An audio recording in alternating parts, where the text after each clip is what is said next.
Welcome to the channel. I'm so glad you found me. My name is Andrea and today we are going to talk more about decoding strategies. Now if you have any thoughts or new ideas, drop them in the comments below, and if you feel moved to do so, smash that like button and subscribe to my channel. So in our previous videos, we have talked about what to do when we get to an unknown word.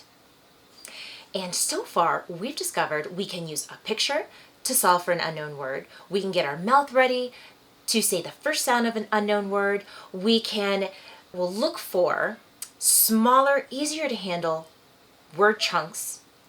We also can use prefixes and suffixes to see if we can guess at this unknown word. So today, the strategy we are going to talk about is our cheerleader strategy. And your child's teacher might refer to this as Tryin lion. And it is exactly what the title says. We want our readers to keep trying. We want our readers to remember that they can use one or multiple strategies to figure out our unknown word. Just don't give up. Now, I teach this strategy along with other strategies, and I'm going to pair it up today with our next strategy. And that, my friends, is Skippy Frog. Now, Skippy Frog wants our readers to skip over the word that they do not know and continue with the rest of the sentence in hopes that the sentence can give our readers some clues as to what that unknown word might be. I want to wait to teach this strategy until our reader has other strategies under our belt and they are very comfortable with them. Now, why? Well, I want our readers to, at this point, start to incorporate not one, but many strategies to figure out an unknown word. By skipping over our word and going to the end of a sentence, our reader then has to stop and go back. That is a very vital part of this strategy. And at that point, use the strategy, use what they've learned in the sentence, or some of the other strategies they have learned to try to figure out that word. And today I have an exercise, a very fun exercise that we can do at home to help our readers guess that unknown word by continuing to read to the end of the sentence. So let's go ahead and check it out. So this activity can be modified for the ages and stages of your child. I'm going to show you how to teach a younger group, and then I'll teach you how to do this strategy with more experienced readers. Now, this first game that I do is called Splat, and boy, do our students love to participate in this. So beforehand, I will write out some sentences and choose the word I want to block off. I will draw little lines on the side of the word so my student knows where to splat. I'm going to cover up all but one sentence so that they can focus on the one we're on. So I give this splat card to one of my readers and I let them come up and splat as hard as they can on the paper. Like so. And then we will begin our reading strategy of skipping over the word, going to the end of the sentence, and then going back. I want to really get our students to understand that when they go back, now is the time to be a Tryin lion and try one or more of the strategies to try to figure out the word. And I'll show you on number 3 how I do it a little differently.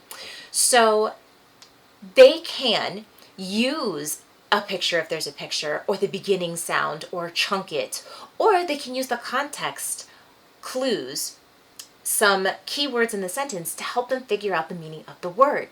Then when they have the word, we will take this off, try it out, and see if it makes sense. So we will read, I see blank in the sky. So we will go over some words, see what makes sense, take it off and read it. I see birds in the sky. And then the game continues. So we'll splat number 2. We will read the sentence, skipping over our word. We will use our strategies that we have learned before to try to guess this word. And then when we do guess it, we will see if it makes sense. I can swim in the pool.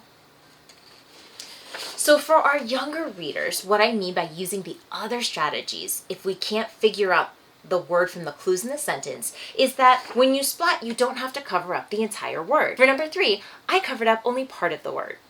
So our readers can see, please jump over the, and the word I'm looking for starts with a P. So they can try to get their mouth ready, they can use a picture if there's a picture, or they can start thinking, what might they be asked to jump over that starts with a P? When they guess puddle, we take it off, read the sentence, and ask, does it make sense? So our second activity that we will do with our older readers, we are going to rely more on those context clues. So let's look at this reading. We will look at the picture first and talk about Jane Goodall. Maybe I will ask what they know to see if we can use what they know to help figure out our unknown word. But I'm going to do the same thing. I'm going to block off the word and then have our students read it, use the context clues, or pull in those other strategies to help guess this unknown word. When Jane grew up, she blinked to Africa. So I might ask the students, if she is not originally from Africa, how can she get to Africa? So we will talk about the word. We will put in words to see if they make sense. When Jane grew up, she traveled to Africa. Another example is this reading, What Scientists Do. Again, I'm going to pull in as many strategies as I can without even telling them. We're going to discuss what this picture looks like. We're going to talk about the many different jobs of scientists. I'm going to turn this over, have our students read the sentence, skipping over our marked word, and seeing if they can use context clues or any of the other strategies to figure out this word. Astronomers blank the stars and planets. We will guess what word can fit here and see if it makes sense. We'll take this off and see if they're correct. Remember, we want to keep reminding them once they get to the end of the sentence to go back and reread, be that Tryin lion. So that's it for today, guys. I hope this activity helps your reader figure out that unknown word. Remember, we want to set our students up for success by reminding them to be that Tryin lion, to keep going with not one, but multiple reading strategies to figure out that unknown word. We can use the picture to figure it out. We can look at the beginning of the word, we can chunk it, we can skip over that word to the end of the sentence, going back, and definitely pulling in as many strategies as we can to figure that word out. All right, drop in the comments below if you have any questions, and until next time, stay positive, stay confident, and I will see you in the next one.